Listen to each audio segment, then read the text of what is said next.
Happy Thursday, everybody, and welcome back to Designing Growth. Incredibly excited to sit down with somebody I had the immense pleasure of speaking with about a week ago. We were booked for about 45 minutes. I think we ended up talking for like an hour and a half. On the episode today, I have Sara Loretta joining us. Sara is a designer, business owner, and operations specialist. Through her business, appropriately named Systems, exactly how it sounds without the E, Sara is on a mission to help freelancers evolve into badass CEOs. So Sara, how are you doing today? How's everything going? Man, thanks for having me. I am overly caffeinated, so I'm just a bundle of joy this morning.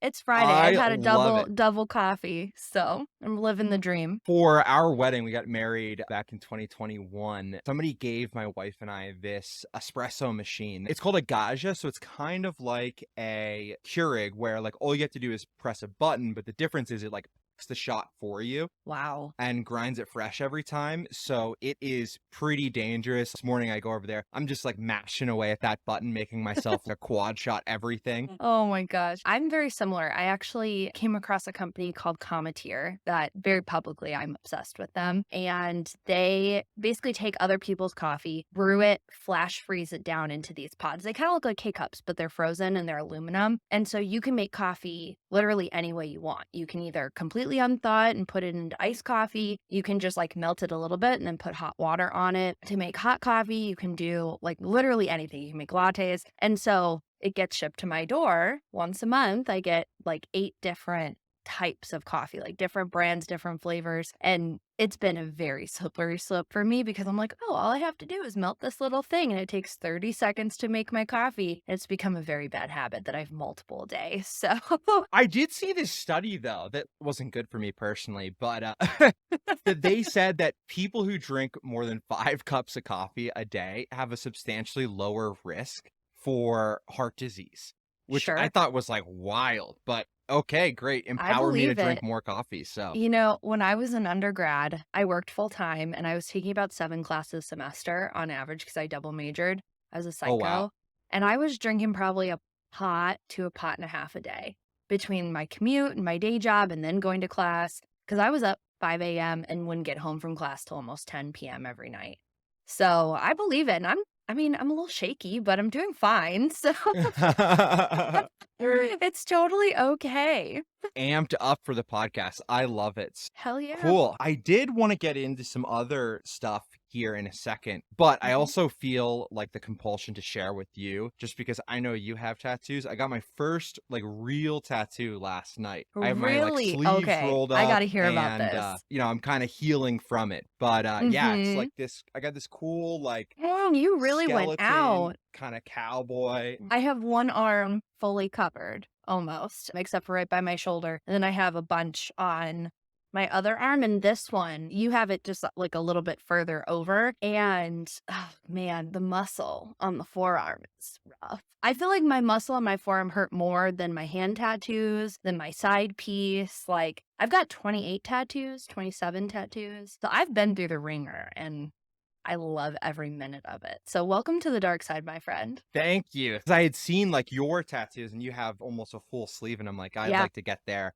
someday. yeah. And I waited a long time to finally get a tattoo. I've been thinking about it since I was like 16, but Mm, it was super fun. I mean, it's art.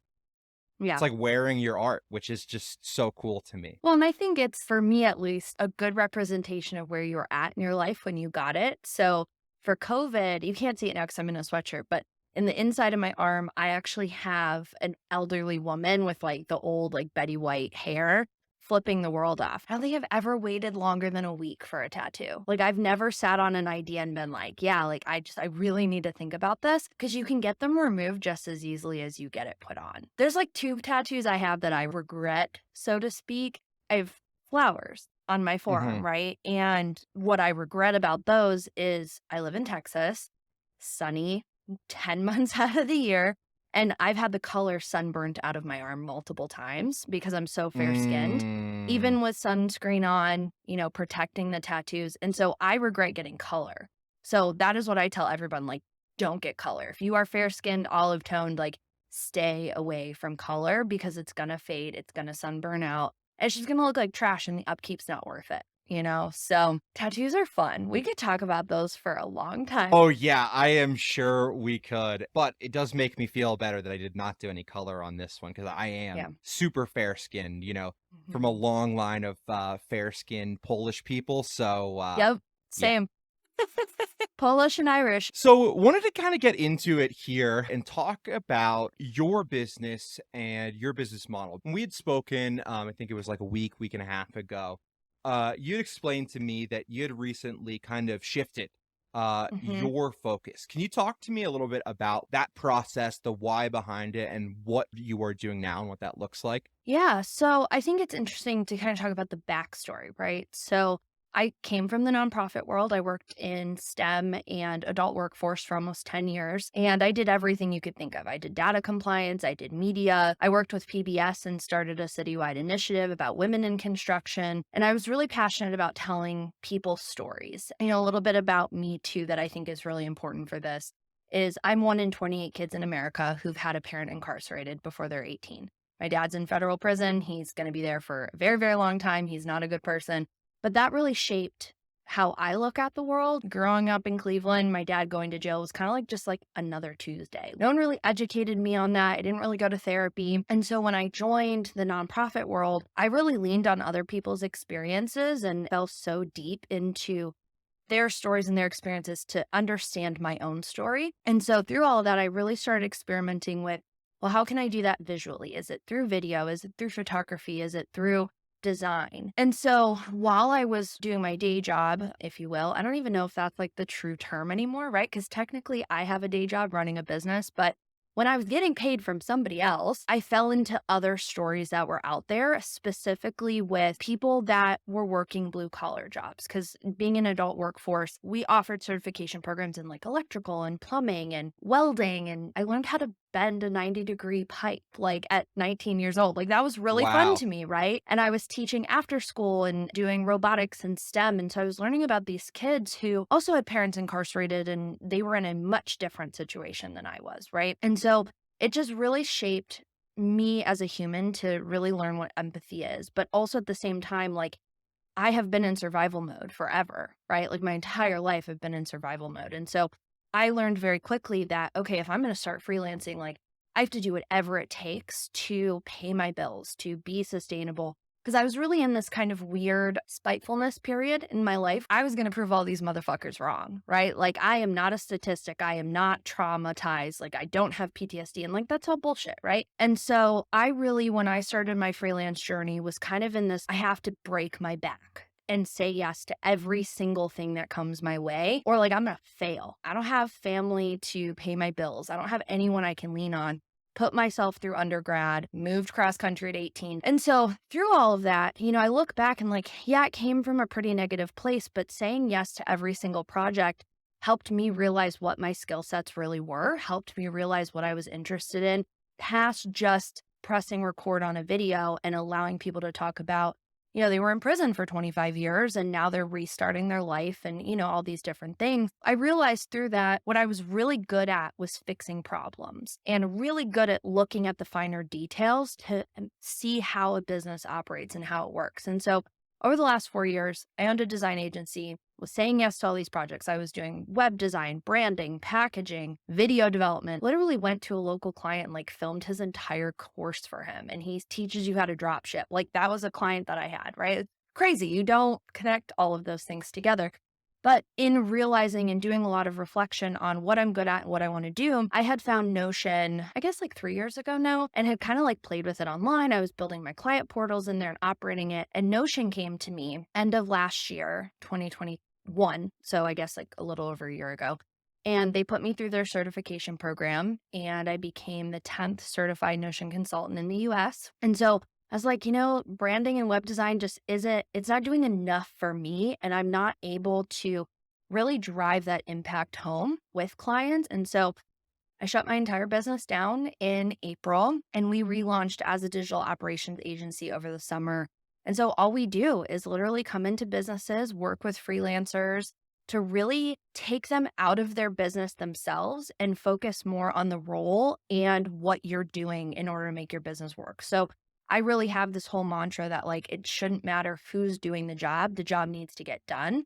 And so I do a lot of strategy, a lot of consulting, and a lot of one-on-one work just in general to pull people out of the person mindset and put you into the operations mindset. When people ask me to come onto their shows and talk, everyone's like, you got to have like a clean, emotional, pull the heartstrings story. And I'm like, but that's simple. There's so many little pieces that get you from point A to point Z that I feel like are just as important as pulling the bigger pieces out. I think it's still important to understand like, yes, you're curving and swerving, but it is getting you where you need to go, even if for 6 months it doesn't seem that way. It's such a powerful story to me. And hearing your approach, it makes me think about advice that I would have offered to my younger self. I really resonated with the piece that you said was like, say yes. And, Mm-hmm. long term, that probably won't be sustainable for you. If you say yes to everything, you'll be working a lot. You'll eventually get burnout. But when you are a little bit earlier on in your career, many people have the energy to do that. And that was something that I saw firsthand was super valuable for me coming right out of school, starting as a graphic designer and building websites on Mm-hmm. WordPress, then quickly moving into a sales role and then a marketing role, and then leading our customer success and marketing and sales departments at the agency I was at, provided me all of these little skills along the way. Mm-hmm. And the only reason that I was able to get those skills is because I said yes. And I was saying yes Yep.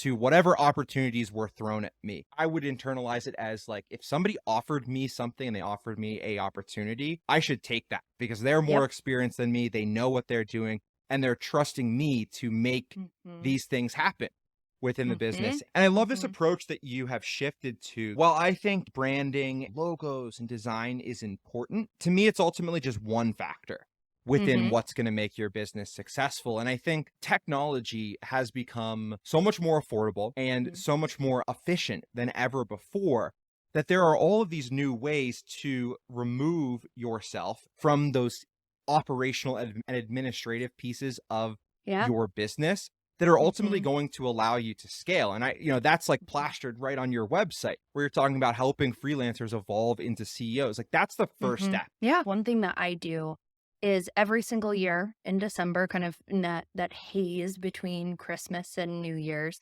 is I sit down and I literally list out all the skills I have, the new skills I've acquired, and then I break that list up between what I enjoy, what I want to learn more of, and what I hate. And that is honestly like how I continue to shift my offers and how I market and really build things out and evolve my business. I hated doing social media graphics when I did branding. You know how everybody, you kind of get like templates with your branding that you can like plug and play.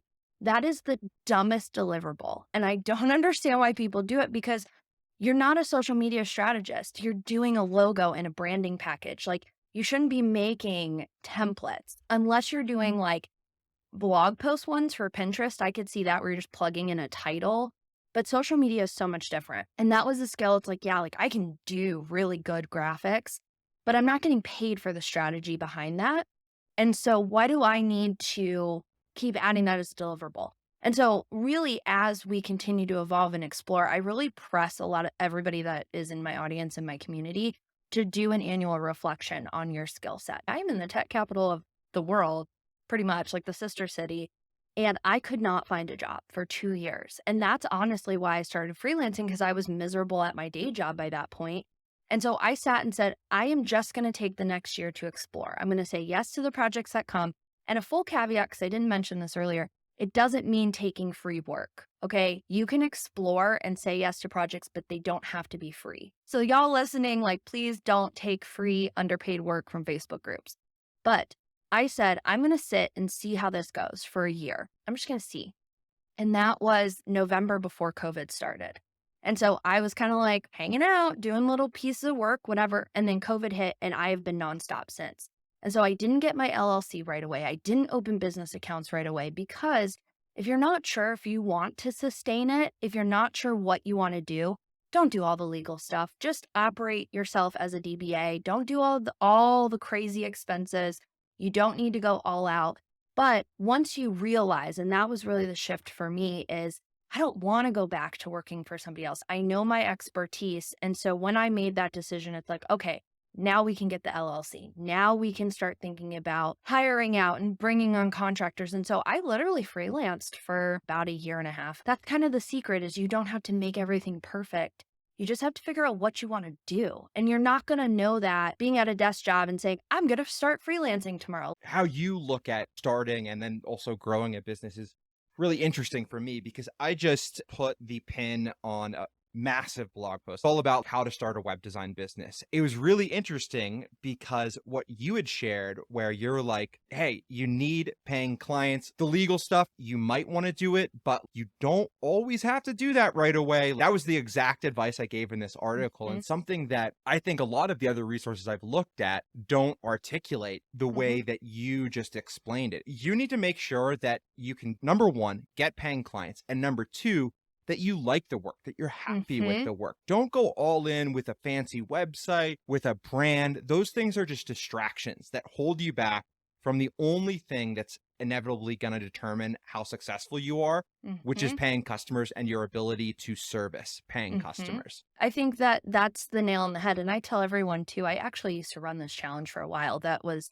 how to build your portfolio without doing free work. And it was basically these mock clients that had a mock budget. Here was their deliverables. And the whole idea was you were practicing doing sales calls and sticking to what you say your pricing is. And then you're building your portfolio based on these mock clients. It was really fun. I had a great time doing it. But with that, it's such a disservice for people who are just starting out, that they're like, I'm only going to work with women. I'm only going to work with chefs. I'm only going to do this. And it's like, you are putting yourself in a reactionary decision based on your previous experience, right? In our call, one thing that really stuck out to me was you were talking about your friend, or maybe it's your co-founder, who did funeral websites.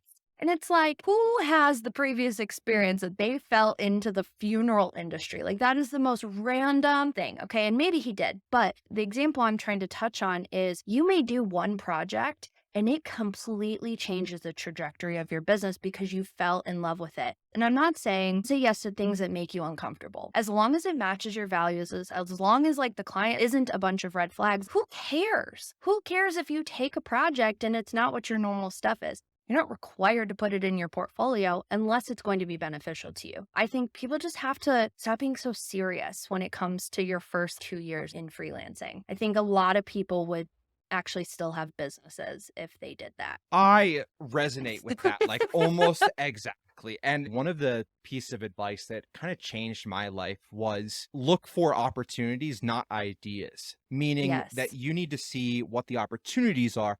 If you have an idea, whether it's for a business, whether it's for a product, you have that idea, but is there an opportunity there? And you need to be in that, constant state of trying to prove hypotheses, I think, no matter what business it is. And it's funny because that was another piece of advice that I shared. So often people would be like, you need a niche, you need a niche, you need a niche. In my opinion, why are you going to go out and pick a niche before you've worked with people in that niche, before you've seen an opportunity, before you understand if you value the same things? That's not the right way to go about it. That's not how you're going to build a sustainable business. You can literally build a sustainable business solely on values. And I don't know if that's like the nonprofit, in me, the empathetic preacher of the nonprofit space, but you really can build it on values and build it on personality. I think you can specialize in tools and software. Absolutely. You need an expertise, but people have so much to bring to the table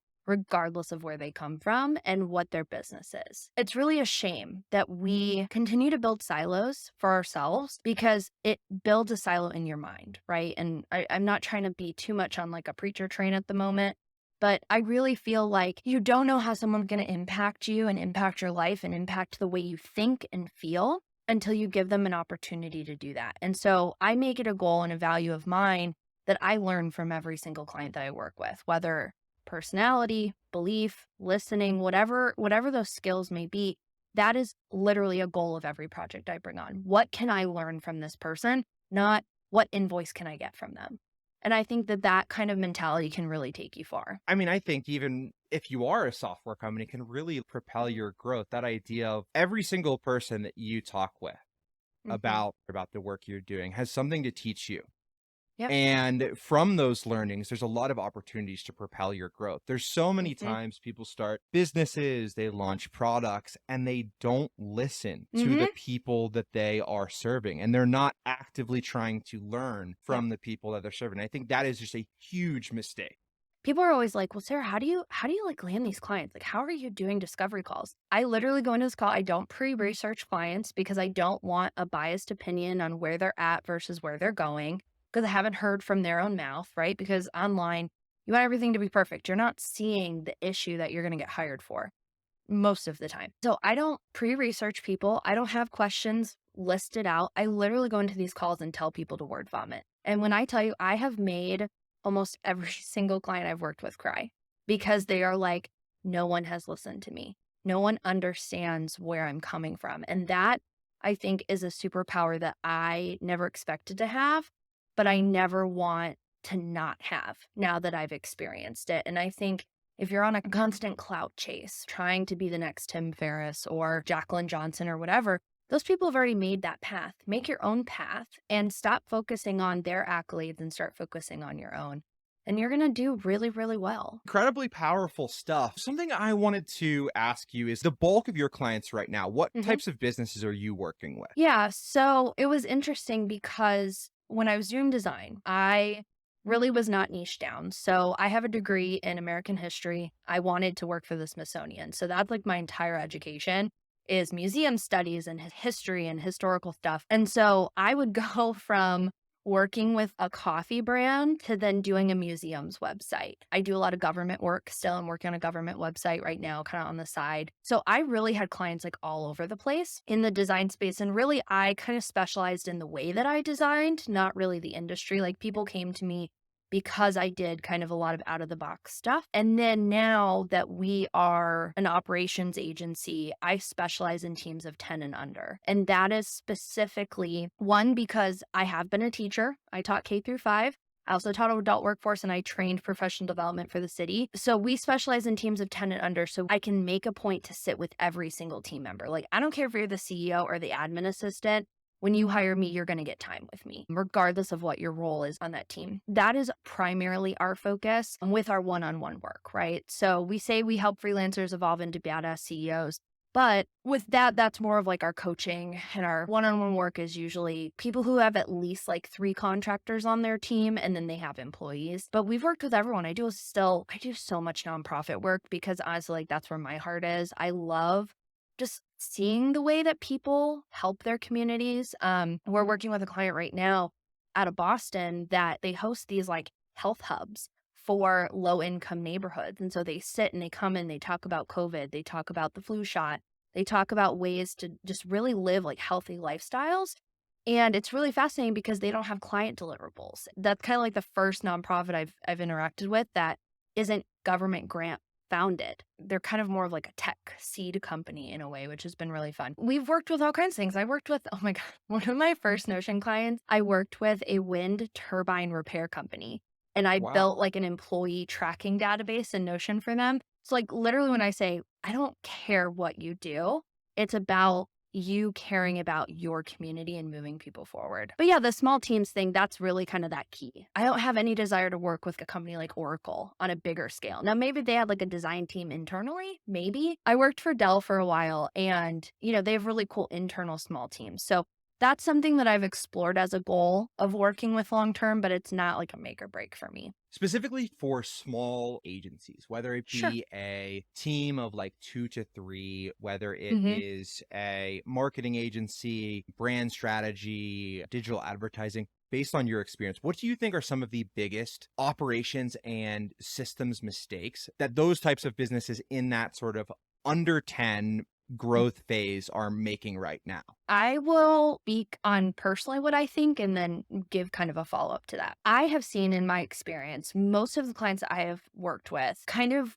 just picked software based on what other people were telling them to pick, and they didn't know what they needed when they picked that. I get a lot of people, specifically marketing client based, right? Like when we think about client based businesses, they were told, oh, you need HoneyBook or you need Dubsado or you need to use X because that's what your industry is using. And it's so fascinating to look at the design space because I do work with a lot of designers and smaller design agencies, is they have no idea what their process looks like when you take the industry influence out of it, right? How do you run discovery calls? How do you do client management? How do you do offboarding and retainer work that's custom to you and your business and not what the industry is telling you what you're supposed to do?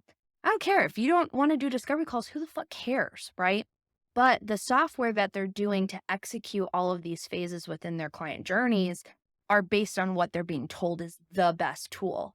And so when we get connected, it's kind of this weird experience because they're like, yeah, like this never really worked for me. And I don't really know why I'm on it. And so it's been really fun to kind of do this exploration strategy sessions with these clients and going, oh, I didn't know I needed a form tool, or I didn't know that there was actually a better way to automate my business because the software I have right now doesn't even have that feature. And so they're not even thinking about automation. So that's kind of the follow-up to that. I couldn't tell you how many calls I get on with clients that are like, yeah, I spend like 2 to 3 hours writing proposals and contracts. And I'm like, why? Why is that process not automated? Why are you writing a custom contract for every single client? That makes no sense to me. And so I do a lot of kind of that coaching stuff of how can we better operate your business, because human error is literally the number one downfall for people losing money in their business. One of my deliverables with people is I reduce your human error through automation. So what repetitive stuff can we get rid of? What can we improve? I call it remove, improve, and automate. That's kind of our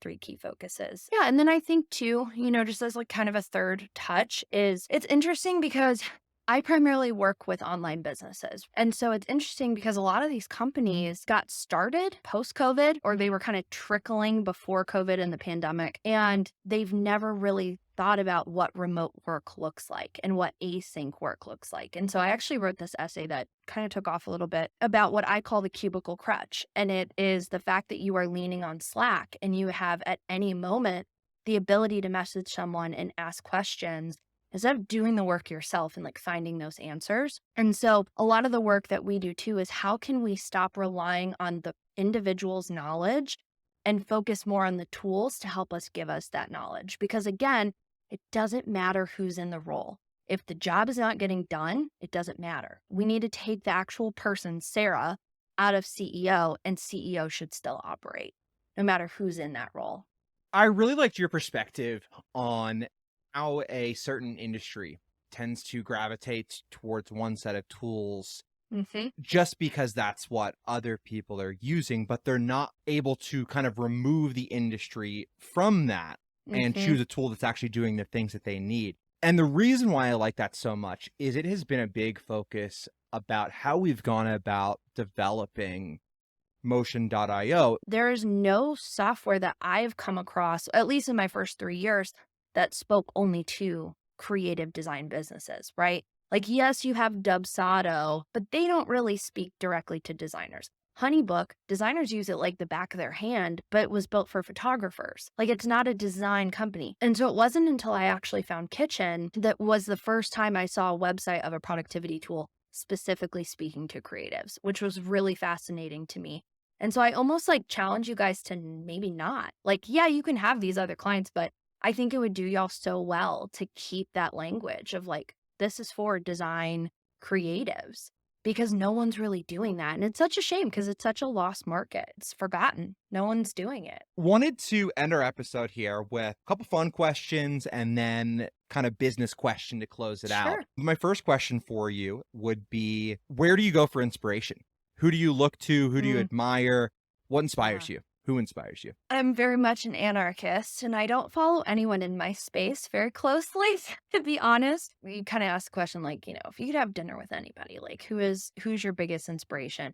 And for me, it's Anthony Bourdain. I'm a big foodie. I'm a home chef. I don't buy processed food. Like, I make all my own breads, my own pastas, my own sauces. I grew up in the food world. I literally reread Kitchen Confidential every year, specifically an audiobook, because I love hearing his voice. The narrator of... Yes.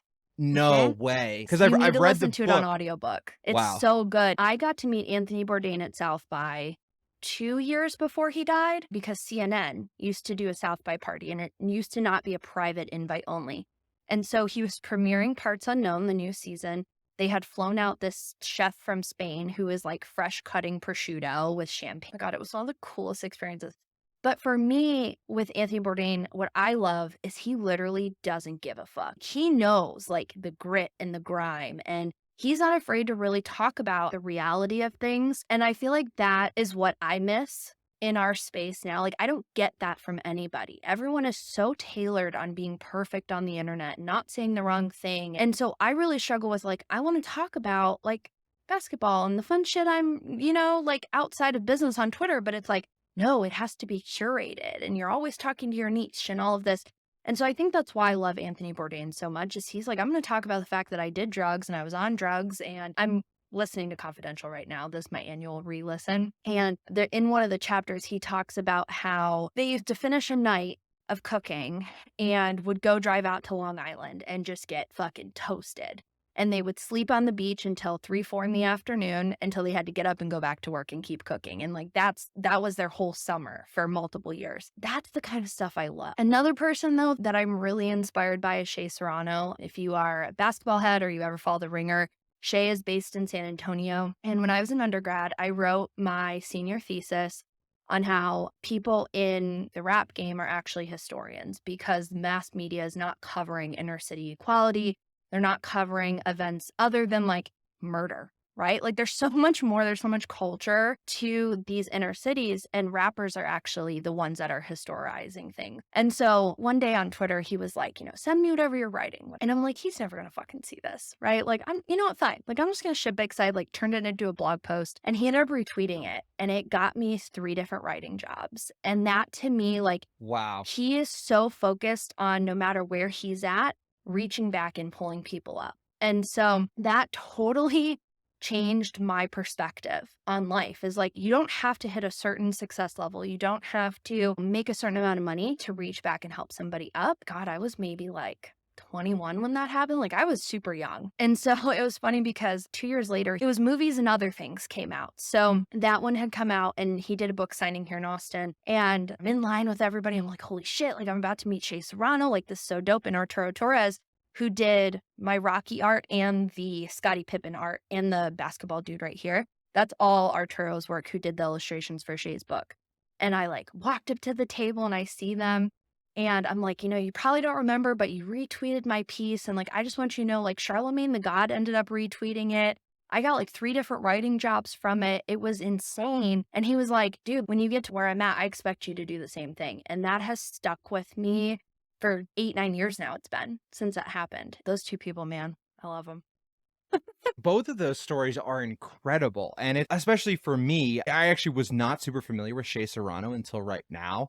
I Okay. love that approach though. And now I'm going to have to like do research later today. That whole idea of if somebody helped you along the way, you better be doing the same thing once you get to a place. There's so many people I can think of who have been just fundamental to my career and my growth. And then I just love the Anthony Bourdain thing. I've been obsessed with Anthony Bourdain, I think, as long as I can remember. Since the earliest seasons of No Reservations, I was just like instantly hooked. I'm like, who is this guy? And it gave me so much of my ideology that I have today about travel, about food, but more importantly, people. And it comes back to what we said at the beginning of this episode, like listening to people and hearing about their experiences. This past year, we went to Morocco. We were there in Ramadan, right? And I was really sort of blown away by Ramadan and the experience there, and seeing the way that it brings people together, and the way that an entire place in this entire town was sharing this same experience